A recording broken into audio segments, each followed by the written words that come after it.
Hello everyone, welcome back to another episode of r/Malicious Compliance.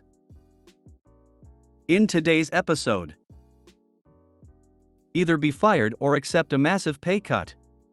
Okay, I'll take the firing. Retiring lawyer spills his beans. Everything is easy, why are you charging me so much? Before we get started, make sure to subscribe so you will never miss a video. So let's get started. Either be fired or accept a massive pay cut. Okay, I'll take the firing. I worked for company for 14 years. I loved working there for 12 of those years. There were two main parts to the job. The first part was the sales side of things. This was away from the office, in the customer's location. This involved quite a bit of driving and on a couple of occasions flying abroad to work face-to-face with the customers to deliver a high-quality product. We weren't the cheapest, but we were the superior product.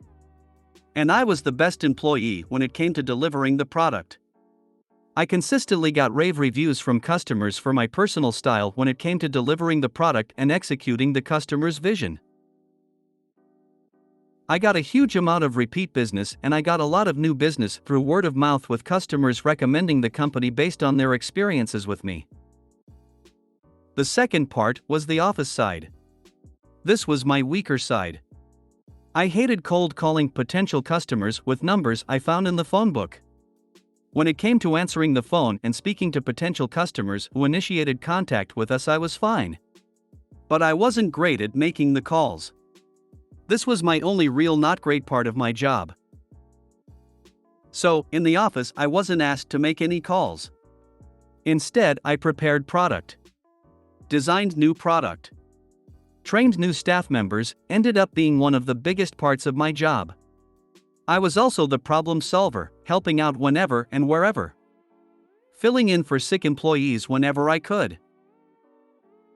I liked the owner and I liked the manager. I liked all the staff who were around me. All in all, it was a great job that I was really good at and took pride in. The company had been doing so well that the owner had slowly expanded over the 12 years since I started working for company. I had joined about 3 months after he started, so I'd been a part of this expansion. I worked out of my nearest office, but often traveled to other areas to train their staff. I was loaned out, as it were, to other companies to help train their staff. At one point, I was a guest lecturer at a university teaching medical students how to deliver complicated explanations to people who don't have the base knowledge that you yourself do. After 12 years, I was on a decent salary. Not massive, but I was happy. Then the owner decided to sell off part of the company. He was selling the area where my local office was. He told me he would love for me to remain as his employee, but I would need to work from a different office. This was either require me to move, or to quadruple, at a minimum, my daily commute. The other option was to remain working from my current office but with a new boss. I chose the second option. Before the new owner bought the company, she worked alongside the staff for a couple of weeks to see how we operated.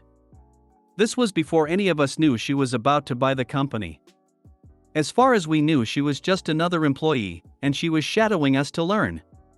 She came with me on assignments in the field and saw my abilities.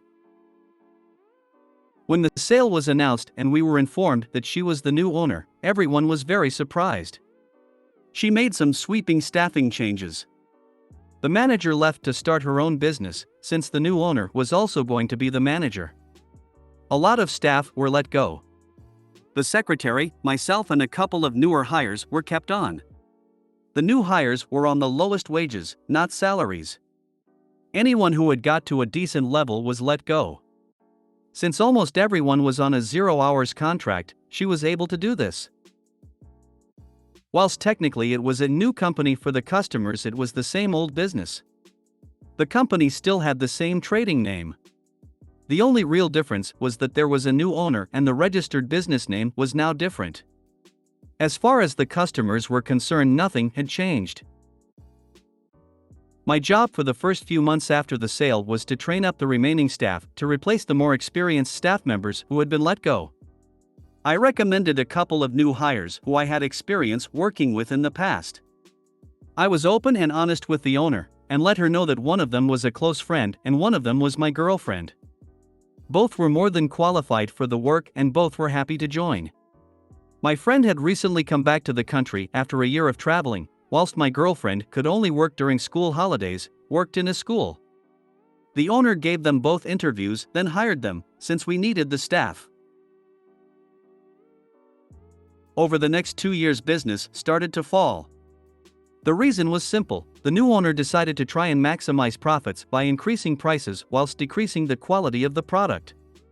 For new customers, this wasn't noticeable.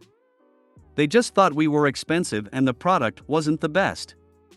But for old customers who had been with us for 10+ years, they immediately noticed. They were being charged more and were receiving less/worse quality. So the owner doubled down and increased prices again. 95% of our old customers left us. New customers almost never became repeat customers. Complaints skyrocketed. Whilst all this was going on, our staff turnover rate was ridiculous. People left after a few months when they realized that the minimum wage they were being paid wasn't worth it. Under the old owner, the average hourly wage for new employees was around 2.5x the minimum wage. This made people care about their jobs and want to keep them. My girlfriend quit. My friend remained, but was looking for something new. Then I got a phone call. The owner needed me to come to the office. This was unexpected. I had just finished working on location with a customer. My next customer was in 2.5 hours. It was a half-hour drive away. The office was about an hour and 10 minutes away from both locations. If I drove back to the office, I would have about 5 minutes in the office before leaving. My mileage was paid above my regular salary, so I was saving the company money by doing this. Also, parking was a nightmare around the second location, so I intended to get there as early as possible to find parking, then read a book. The manager didn't care. She needed me to return to the office. So I did. I arrived back to be handed a letter by the owner. It was informing me of a disciplinary meeting to take place in a couple of days' time. I could bring a witness along if I so desired. This knocked me for 6. I was the best employee. I read through her list of complaints about my performance and started working on my defense. At the meeting, I declined to have a witness. Instead, I decided to record the audio of the entire meeting on my phone without informing her. Where I live, this is legal and I didn't need consent. The boss witness was her friend who she had met at yoga and hired for an office role, firing the secretary who had been there long before the takeover. Every point she raised I could counter. They ranged from the week. You were unavailable to work for a week in August. I booked a week's holiday so I could attend my cousin's wedding on the other side of the country and turn it into a holiday. To the pathetic. You were late for work on the 12th of May. Is that the day my car broke down and I called the office to let you know? I don't know. I do. Here's the receipt from the garage dated May 12th. To the downright lies. This one I can't write as a quote.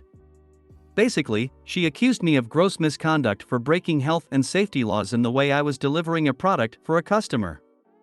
I hadn't broken health and safety laws. I knew exactly what I was doing since, as I've mentioned already, I had been doing this for 14 years at this point. She had witnessed me do this on multiple occasions and had never mentioned it before. Because it wasn't an issue. She even had me train staff in this specific delivery method. Because it wasn't an issue. She finished her list by telling me that she doesn't want to lose me, but she can't justify keeping such a poor employee at my current salary. I had 2 choices: I could either sign a 0-hours contract and work for minimum wage, or she could fire me with 2 weeks' notice.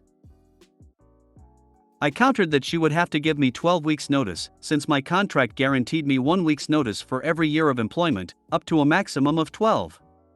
She argued that I had only been her employee for 2 years, since before then I worked for the previous owner.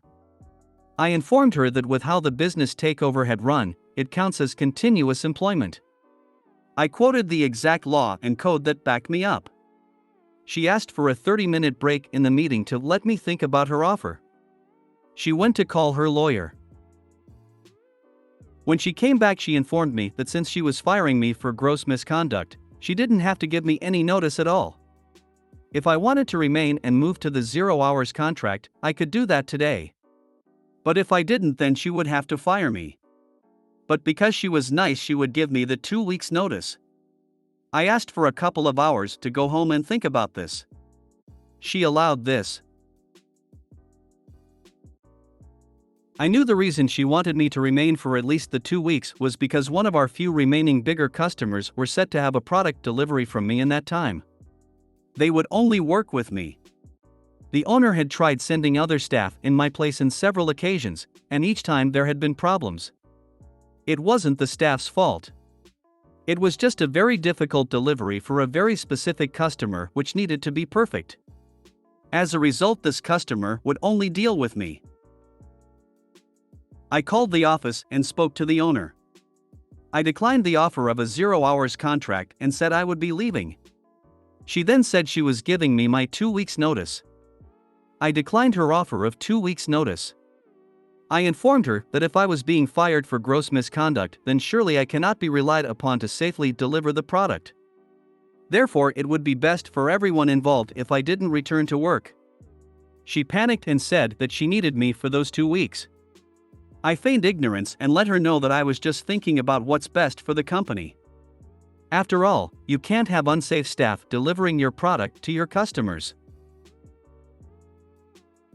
However, if she wanted to rethink the gross misconduct accusation, then I would work my 12 weeks notice. They were her options. 0 weeks or 12.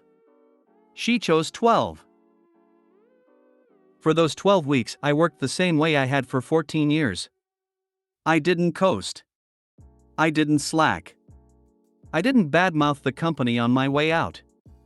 I continued to train new staff. I continued to deliver the product in my own, personal, exceptional way. I also got in touch with a lawyer who was a specialist in employment law. For those 12 weeks, the owner barely spoke to me. She resented the fact that I knew my legal rights and didn't just believe her lies. She hated the fact that I could defend myself. She was petty. She accidentally dropped my mug in the kitchen, breaking it. Most petty of all, she paid for every member of staff in the office to have a spa day, except me. I was asked to work my day off to answer the phones whilst everyone else was being pampered. Nobody knew I hadn't been invited until they arrived at the spa and I wasn't there. Here's the thing, I'm a big fat bearded guy. I have no interest in a spa day. If she had offered it to me, I would have thanked her and declined the kind offer. But by pointedly excluding me, she was making herself look terrible.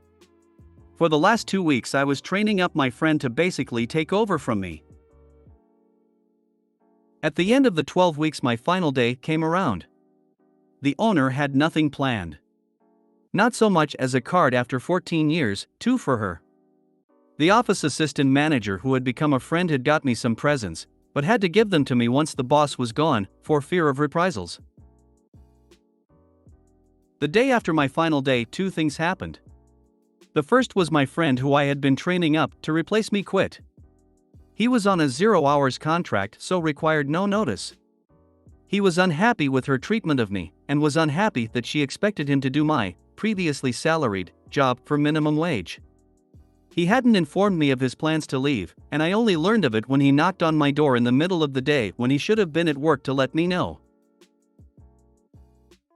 The second was the owner received a letter informing her that I was bringing legal proceedings against her for constructive dismissal, unfair dismissal.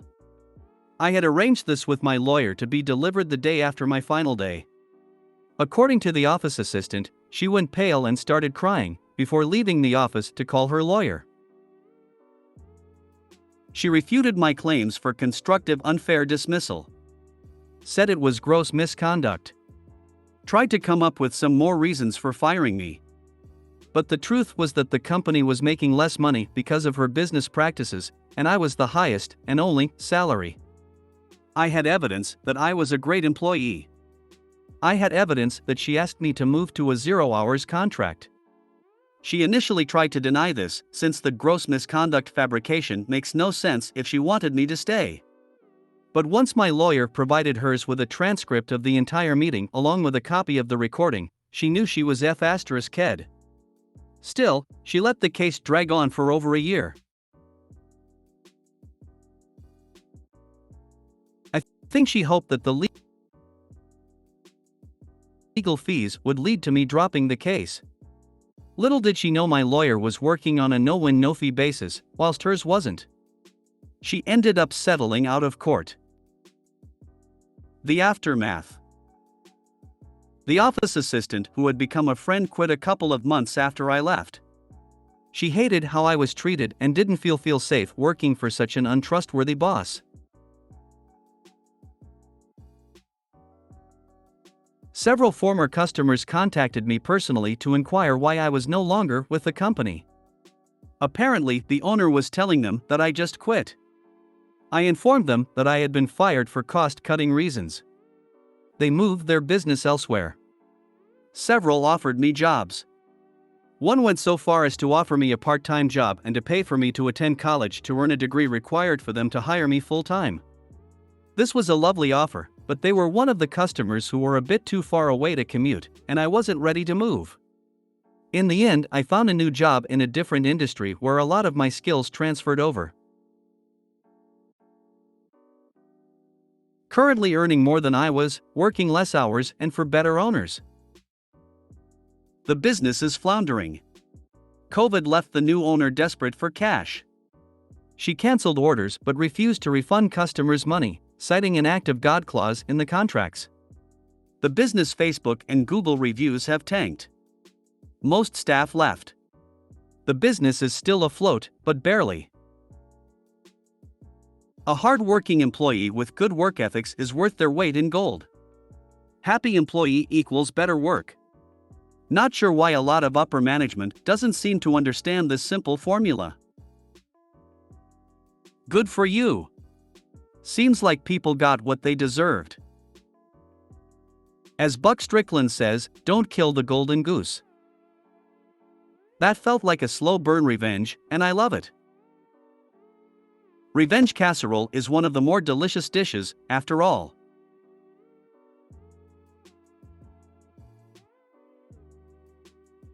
This was worth the read. Lovely job of letting the natural consequences of her actions playing out while protecting yourself. Also, I'm totally curious what the industry was. Initially was thinking medical or healthcare, but by the end was thinking some kind of chemical or oil field type thing. You write like more of an engineer than a humanities major. He did say he gave a lecture to medical students about how to explain their technical language to the average person, so I assume medical. But let's not try to out-op since he was trying to hide his identity for legal reasons. A very pleasant read, in the end. The arrogance and ignorance of someone thinking their best employee can be replaced at minimum wage. Agree with others' comments, very satisfying and detailed. Not sure why private sector people think they literally own their employees and can mess about with them at will like a cat toying with a mouse. Retiring lawyer spills his beans. This all from memory bases on the ramblings of a drunk retiring lawyer about 30 years ago. All mistakes are mine. So I started work in the 90s on the shop floor of a pipe-making factory, but made a few friends in the office. So one year at our end-of-year breakup party, I overheard a story from the corporate lawyer who was retiring on the same day. Someone asked what his most memorable case was. This guy was gray. Gray hair, gray skin, gray clothing, gray manners. Nothing distinctive about him at all. In fact, at the annual company party known for drinking, this guy was always sober, but not that night. He was a contracts lawyer, never tried a case, just proofed contracts all day, as far as I know. He's probably dead by now along with most people in this story, but no company names as those entities live forever.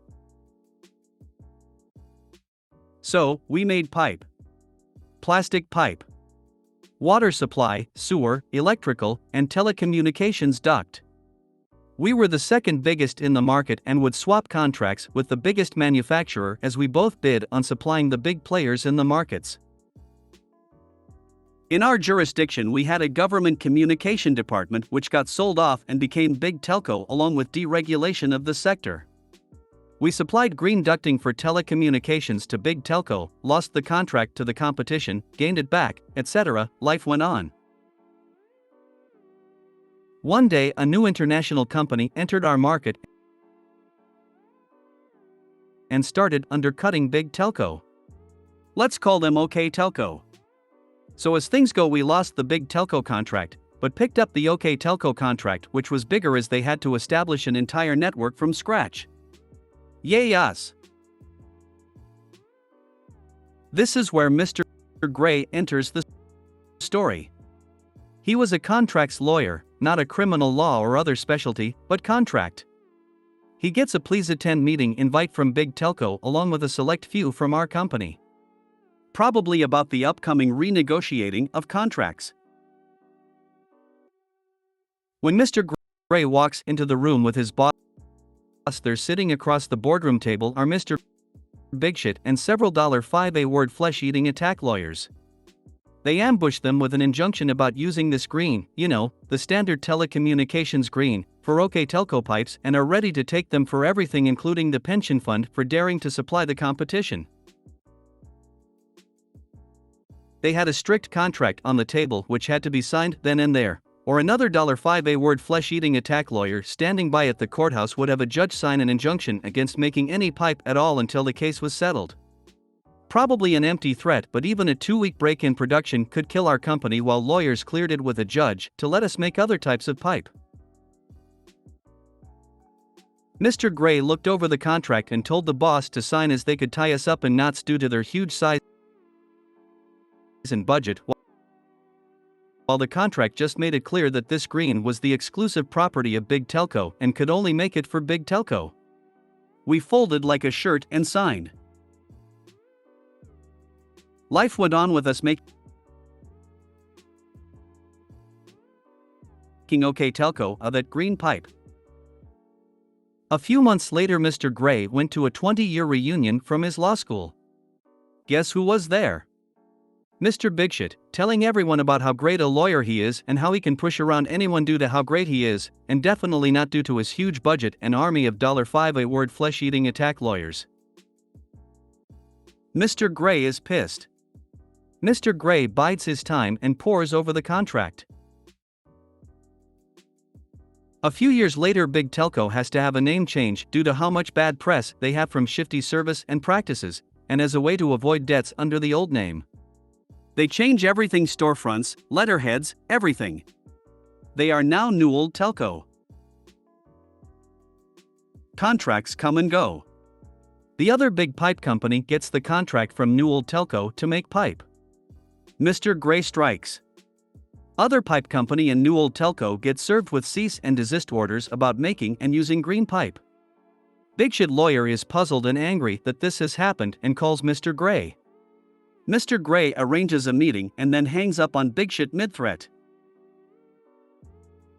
Bigshit turns up with his $5 flesh-eating attack lawyers to see just Mr. Gray in the boardroom, no ambush, no backup, just him. Mr. Gray lets him vent his spleen about how they're going to gut the company and Mr. Gray will never work in law again. Then Mr. Gray takes out a packet of papers and a highlighter. Makes a few strokes and pushes it to the closest $5 flesh-eating attack lawyer. They read what he had highlighted and screwed up their face. This was repeated as the papers were passed to the Bigshit lawyer. I'm no lawyer and this was about 30 years ago, so I can only paraphrase what Mr. Gray said he had highlighted. Only our pipe co, in conjunction with big telco, can make and or use this green pipe. Exclusively, with no substitutes, parent or child companies, successors, or blah blah blah. Since there were only 2 companies listed on the contract, they were the only 2 sets of people who could decide the fate of this green pipe. Big Shit said that they could claim ownership of the pipe color since they were in effect just a rebranded Big Telco.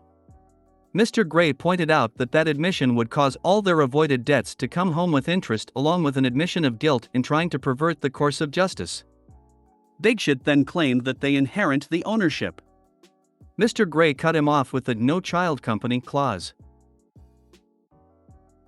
Big Shit went on for a while being blocked by Mr. Gray at every turn, and at the end even his $5 flesh-eating attack lawyers were jumping in to shut him down because he was exposing them to risks greater than any of them were willing to be a part of, especially since they had made the contract as airtight as they could to screw us.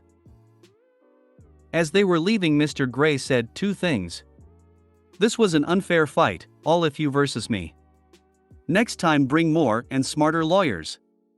And since we now effectively control this green, here's a document making the color public domain. We don't want to screw the other pipe company, it's not their fault they have idiots for customers. Hoisted on their own petard, and instead of making a huge financial deal from it, Gray simply shows them how things should have been all along. As a contract lawyer, love this. Most 5-word flesh-eating attack lawyers forget that the introvert lawyer who just loves to be alone will always read everything. I read 30 years ago and immediately went to the 70s. SMH, we're getting old, man. Everything is easy, why are you charging me so much? So I work in the trades and my neighbor is retired and he recently asked me to fabricate a roof rack for his RV to put his boat on. I really don't like to do side work because my regular work is hard enough, but it's my neighbor, so I agree and said no problem. Fairly simple, 5 hours worth of work, $150.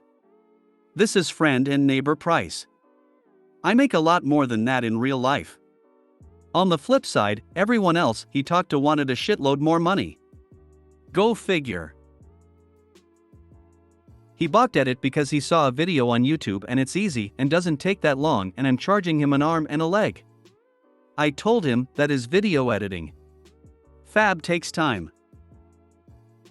Okay, no problem, I told him if he did the fab I would do the welding for free. The fab is the most work and it's not as much fun as the welding. This is the malicious compliance because he told me that the fabrication work is easy. Over and over again. It's like a reverse Uno card, I let him do the easy part of everything. This is in real time because it's still not finished at the time of posting. This started Sunday. Today is Wednesday afternoon, so 4 whole days available to do it. It's still not done. 4 hours in my estimate. Unfortunately, a bunch of the cuts got rejected by the QC and the welder because they weren't square and his design is a poor design, so it needs gussets and the like. Likewise, all of the weld locations that are not ground down to bare metal but are showing rust, so he needs to take the top bit of the rust off. For those in the know, it's a mix of new and old square tube and angle. If I weld something up and it breaks because of shitty design, it's on me. You have an RV that's going off-road and you have a 6-foot reach on this roof rack with a boat vibrating on a Forest Service road. I'm not going to weld 1-inch square tube to 1-inch square tube and say it's okay. I'm a certified welder and I'm well aware of limitations of 1-inch dumb square tube no matter my penetration. Gussets, gussets, gussets. Today, Wednesday afternoon, get home, he's still working on it. That's 4 full days that he can work on it, the fab work that I said would take me 4 hours, but he didn't want to pay for. And now he's asking a lot of questions. I love the guy and I've lived here a long time and I'll live here much longer, but shouldn't he be looking up those answers in the comments on the YouTube tutorial? I'm sorry, but life is not a YouTube video tutorial. He understands now. He has almost finished the fabrication and he looked at me after doing hours of grinding on Wednesday and said this is not that easy. Yeah, that's why I told you to do it. Could have been done on Monday and you would be camping this week. Sorry for the rant, but I'm a carpenter and a welder and everything is so easy, yet no one wants to do it themselves. Why can't I just do it for free? Try asking a mover after their 40 hours of the week if they can move all of your shit just for pizza and a beer. Think about it. I should have got into HVAC. Breaking news edit, it has been welded. Not by me. And I'm guessing it's a handyman because a lot of those welds look cold and no prep was done on painted or rusty surfaces. Think he's on Reddit? If so, I think it's the cabbage rolls that gave it away. Addendum to the breaking news edit. I don't think he read the story on Reddit, so that's good. But the guy who came to do it brought his own welder and it had dials instead of a screen, so it's an old school one and it kept tripping on 120V. Hence the cold welds. He had to dial it back in order to get the welds done. My machine is digital and solid state, so even at 120V I can still burn through things. I asked if this welder was CWB certified. Like a real welder or just some handyman? No answer. But that's the unspoken answer. And with HVAC you'd still have people asking you for free shit. Ha! Yes, of course, but the people that ask you to throw in a mini-split are a lot less than ask you to build a deck or some stairs. Or even fab a roof rack. All trades have the same problem, some have more and some have less. That's not what they tell you about when you're choosing what to do. Plus, what is heavy in HVAC? Definitely lighter than a wall that you just framed up or steel tubing. We always tell those guys and the plumbers the heaviest things they lift up are their paychecks. You pay for the experience I bring, not the time I spent. I get the same issue all the time in print. It's this way with every skilled trade. I am a recording engineer. For a while I specialized in first and third albums. Why first and third? If you know what you are doing, the artist thinks it looks easy and tries to do his own second album. It sounds like crap, takes forever, and then ends up costing more. The third album, come back to the pro. I tell people the reason it looks easy is because the pros spend large amounts of time learning their craft, so if they take that much time then they might be able to do it that quickly. I have a friend who's a master carpenter. He is going to remodel our house next spring.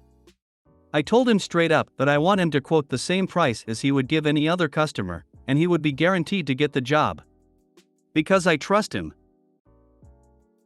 If you made it to the end of the video, thanks for watching. Don't forget to like, subscribe and share, and we will see you in the next video.